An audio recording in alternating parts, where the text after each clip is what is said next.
नमस्कार साथियों, आप सभी का फिर से एक बार मोस्ट वेलकम है यूट्यूब चैनल विजेता कुल में। और फ्रेंड्स, इसमें हम टोटल 50 क्वेश्चन डिस्कस करने वाले हैं आज के प्रैक्टिस सेट में। 35 क्वेश्चन हिंदी और 15 क्वेश्चन इंग्लिश का। तो लगातार आप लोग प्रैक्टिस सेट लगाते चलिए और लास्ट में कमेंट बॉक्स में टाइप करिए कि 50 में आपने कितना सही किया है।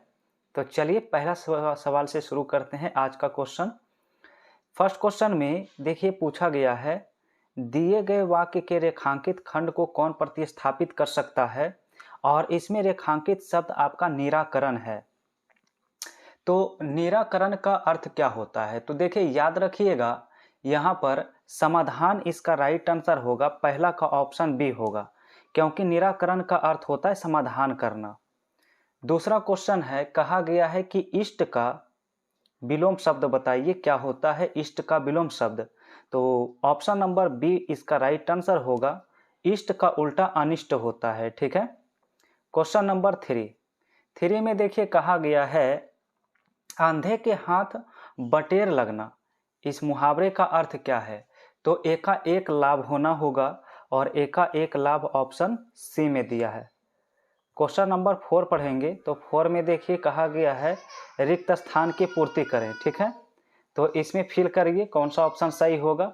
मेरा ध्यान भाई की ओर था, तो इसमें कौन सा ऑप्शन भरेंगे? तो यहाँ पर ऑप्शन डी भरना होगा कि मेरा ध्यान अपने भाई की ओर था। सवाल नंबर 5 है।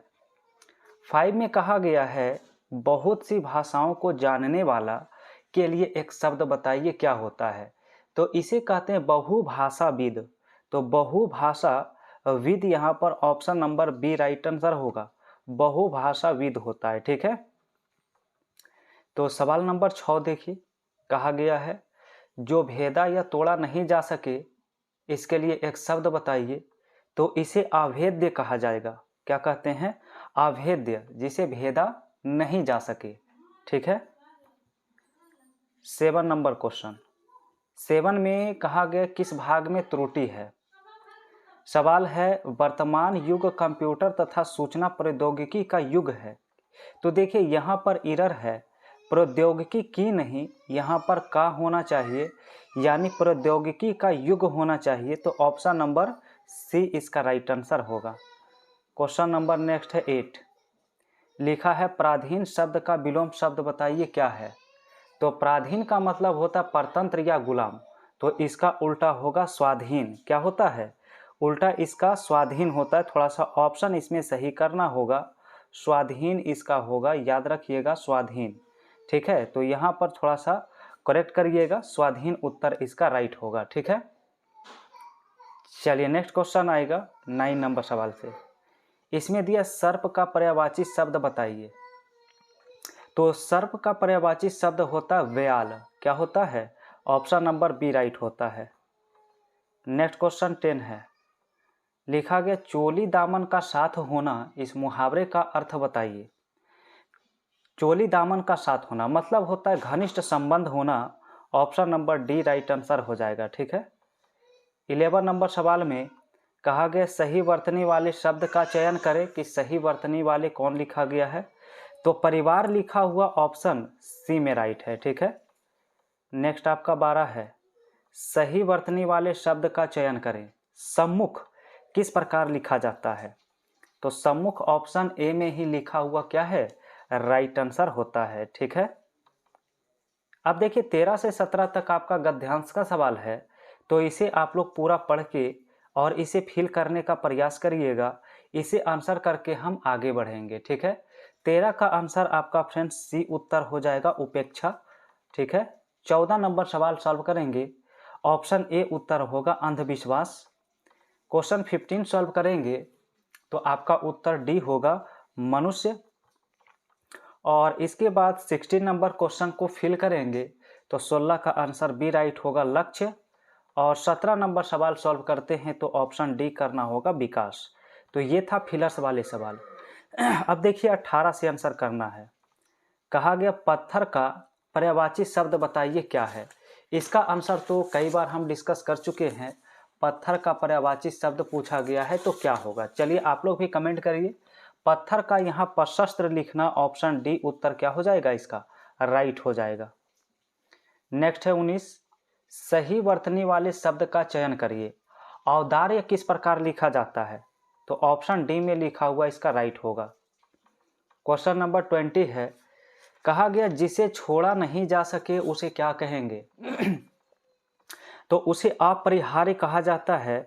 ऑप्शन नंबर सी राइट होगा सवाल का। नेक्स्ट है 21, आंखें फेर लेना, इस मुहावरे का अर्थ क्या है? तो आंखें फेर लेना इसका मतलब होता है प्रतिकूल होना, ऑप्शन बी। नेक्स्ट है 22, कहा गया विधि शब्द का विलोम शब्द बताइए क्या होगा? तो विधि का निषेध होता है, याद रखिएगा, विधि का निषेध। नेक्स्ट है 23, सही वर्तनी वाले शब्द का चयन करें। आवश्यकता किस ऑप्शन में लिखा हुआ सही है? आवश्यकता, तो देखिए ऑप्शन सी लिखा हुआ बिल्कुल करेक्ट होता है, ठीक है। नेक्स्ट है 24, तो 24 में आपका दिया है कल पढ़ना, इस मुहावरे का अर्थ क्या है? तो कल पढ़ने का अर्थ होता है चैन मिलना। क्या होता है? चैन मिलना, ऑप्शन नंबर सी राइट होगा। और नेक्स्ट है 25, संपत्ति शब्द का विलोम शब्द बताइए क्या है? तो संपत्ति का होता है विपत्ति, ठीक है। नेक्स्ट है 26, दूर की सोचने वाला के लिए एक शब्द बताइए। जो दूर की सोचता हो उसे दूरदर्शी कहा जाता है, तो ऑप्शन ए ही राइट हो जाएगा। नेक्स्ट है 27, गंगा का पर्यायवाची शब्द बताइए क्या होता है? तो गंगा को मंदाकिनी कहते हैं, ऑप्शन नंबर डी राइट होगा। नेक्स्ट है, कहा गया सखा का पर्यायवाची शब्द बताइए। तो सखा का मतलब मित्र होता है, फ्रेंड होता है, ऑप्शन डी होगा। सवाल नंबर 29 में एक फिलर्स है, आचरण की सभ्यतामयी भाषा सदा रहती है। तो 29 में ऑप्शन नंबर कौन सा भरेंगे? तो बी भरेंगे, मौन रहती है। 29 का ऑप्शन बी भरना होगा, ठीक है। नेक्स्ट आपका देखिए 30 है, जंगल में अंधकार था। तो जंगल में अंधकार था, क्या भरेंगे? तो ऑप्शन नंबर डी भरेंगे, जंगल में घना भरना होगा, ठीक है। सवाल नंबर 31 से करना। तो 31 नंबर सवाल में दिया है कि निम्नलिखित में कौन सा तद्भव शब्द है? तो 31 का आंसर डी होता है पलंग। नेक्स्ट क्वेश्चन 32 है, नीलकमल में कौन सा समास है? तो नीलकमल में होता है कर्मधारय समास, इसमें विशेष विशेषण का बोध हो रहा है। नेक्स्ट है 33, निम्नलिखित में कौन सा व्यंजन संधि के उदाहरण है? तो 33 का ऑप्शन बी होता है दिगंबर, ठीक है।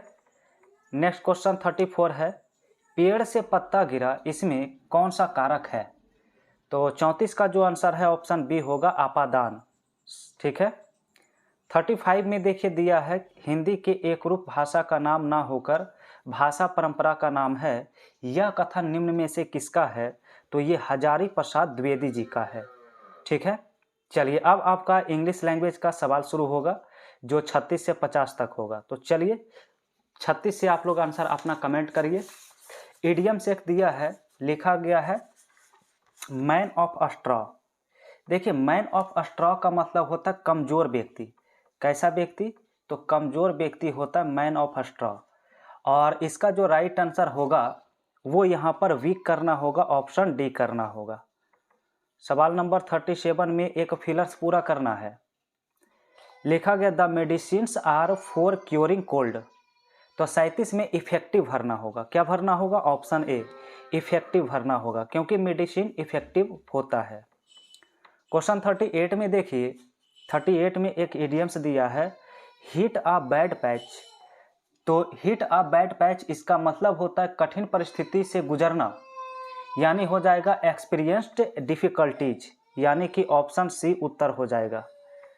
नेक्स्ट है 39 में साइनो बताइए, एनवाई का सिमिलर वर्ड क्या होगा? एनवाई का मतलब होता है सताना, दुख, सताना, दुख, इस प्रकार से। तो इसका इरिटेट कर सकते हैं। ऑप्शन देखेंगे इरिटेट कहाँ पे है, तो ऑप्शन बी में लिखा हुआ है, बी उत्तर हो जाएगा। नेक्स्ट है 40, अटेन का आप लोग साइनो बताइए, सिमिलर वर्ड। तो अटेन का मतलब होता है प्राप्त करना। क्या होता है? प्राप्त करना होता है। और इस सवाल का अचीव हो जाएगा। एचिव देखिए ऑप्शन डी में लिखा गया है। ठीक है, सवाल नंबर 41 है, इसमें एंटोनिम पूछा है और एंटोनिम किसका बताना है, तो एविडेंट का। एविडेंट का एंटो बताइए। तो देखिए एविडेंट का मतलब होता है प्रत्यक्ष या फिर स्पष्ट, इस प्रकार से। तो एविडेंट का जो एब्सक्योर हो जाएगा, ऑब्सक्योर यानी अस्पष्ट होता है, तो एंटो ऑप्शन डी बनेगा। नेक्स्ट है 42, कहा गया रॉन्गली स्पेल्ड वर्ड बताइए 42 में कौन सा है, गवर्नमेंट का। चलिए 42 में गवर्नमेंट का कौन सा रॉन्गली स्पेल्ड लिखा गया है। ठीक है, तो यहाँ पर फ्रेंड्स ऑप्शन आप देखेंगे तो ऑप्शन सी आपका उत्तर राइट आंसर होता है। ठीक है, ऑप्शन नंबर सी होता है। नेक्स्ट बताइए, और नेक्स्ट क्वेश्चन आपका है सवाल नंबर 43 में आपका लिखा है ग्रामेटिकली एरर बताना है। In clinics you may have noticed sale representatives betting with doctors. तो यहाँ पर बेटिंग के साथ विथ नहीं, वेटिंग के साथ विथ नहीं, फोर का यूज किया जाता है। वेटिंग के साथ फोर आएगा, तो इसलिए बेटिंग विथ लिखना गलत है, ऑप्शन बी में एरर होगा। सवाल नंबर 44 है, लिखा गया रॉन्गली स्पेल्ड वर्ड बताइए 44 में। ठीक है, तो यहाँ पर 44 का आंसर आप लोग बताइए, 44 का राइट आंसर क्या होगा। तो देखिए ऑप्शन नंबर डी में इसका राइट आंसर होगा, ऑप्शन नंबर डी आपका राइट होगा। ठीक है, सवाल नंबर 45, और 45 में एक इडियम्स दिया है, कहा गया to beat about the bus. इसका अर्थ है घुमा फिरा कर बात करने वाला, घुमा फिरा कर बात करने वाला, यानी हो जाएगा to avoid coming to the point, यानी ऑप्शन नंबर बी राइट हो जाएगा। और नेक्स्ट है 46, इसमें आपसे पूछा है सेलेक्ट वर्ड विच मीन्स। तो यहाँ पर क्वेश्चन आपका देखिए दिया है एक सेकेंड फ्रेंड्स, देखिए यहाँ पर आपका सवाल क्या था। सवाल इस प्रकार से दिया है a solution for remedy for all difficulties और डिजीज, यानी जिसे रामबाण कहा जाता है, सभी रोगों का एक इलाज। तो इसे कहते हैं पैनेसिया। क्या कहते हैं, पैनेसिया कहते हैं, ऑप्शन डी होगा। ठीक है, सवाल नंबर 47 है, और इसमें एंटोनिम बताना है मॉरन फुल का। मॉरन फुल का मतलब होता है शोकाकुल या दुखपूर्ण, इस प्रकार से होता है। और इसकी अगर एंटो की बात करेंगे तो जॉयस लिख सकते हैं, अर्थात खुशी होता है। तो डी ऑप्शन राइट हो जाएगा। सवाल नंबर 48 है, देखिए यहाँ पर आपसे पूछा है कि a person unconventional and slightly strange view और बिहेवियर। तो इसे कौन सा ऑप्शन सही करेगा, ये आप लोग बताइएगा। 48 नंबर क्वेश्चन में दिया है, तो एक्सेंट्रिक करेंगे। क्या करेंगे, एक्सेंट्रिक, ऑप्शन सी होगा। और नेक्स्ट है 49 दिया है एक idioms to take heart. Question क्या है, टू टेक हर्ट। इसका मतलब है हिम्मत ना हारना। क्या होता है, हिम्मत ना हारना। ठीक है, हिम्मत ना हारना। चलिए इसका ऑप्शन देखिए, ऑप्शन आपके पास दिया गया है, तो हो जाएगा to gain confidence. To gain confidence option number C हो जाएगा। और ये रहा अंतिम सवाल, 50 नंबर क्वेश्चन का आंसर आप लोग बताइए। चलिए इसका आंसर आप लोग बताइएगा कमेंट करके, इस फिलर्स में क्या सही होगा। The wages of daily workers are fixed according their skills.